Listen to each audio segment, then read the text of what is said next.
Simula po sa susunod na school year, magiging trimestral na ang school calendar sa lahat ng mga pampublikong paaralan.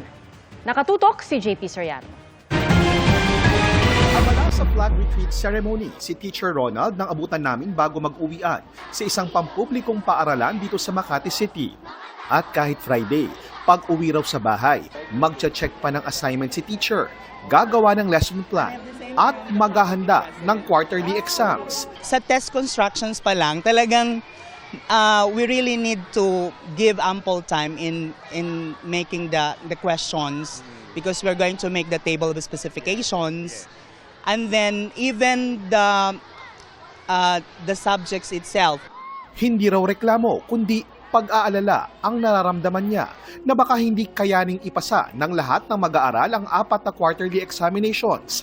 Lalo pat may mga pagkakataong nasususpinde ang klase dahil sa bagyo. Kaya ayon sa DepEd, simula sa susunod na school year, uumpisahan na ang trimester school calendar sa lahat ng pampublikong paaralan. Walang mababago sa petsa ng pasok. 201 school days pa rin mula Hunyo hanggang Marso. Napansin namin, parang ang daming ginagawa sa short period of time and walang oras, parang nagko-compete yung mga activities nila. Doon sa trimester, meron tayong oras para sa lahat ng aktibidades nila. Okay. And meaning there's an opening time. Each trimester will be about 50 to 61 days.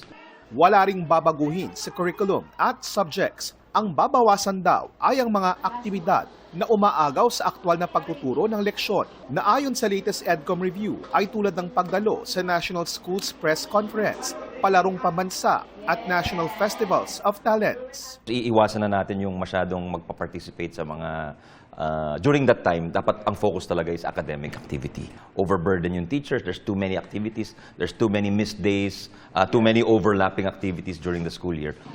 Okay naman daw ito sa ilang magulang na nakausap namin. Sa akin okay lang naman kahit 3 quarter lang. Kasi hindi naman nababawasan yung lesson depende naman din sa pag-school ng bata. Sabi ng DepEd, nakonsulta raw ang iba't ibang stakeholder dito. Wala rin daw gagastusin ang gobyerno dito. Para sa GMA Integrated News, JP Soriano, nakatutok 24 oras.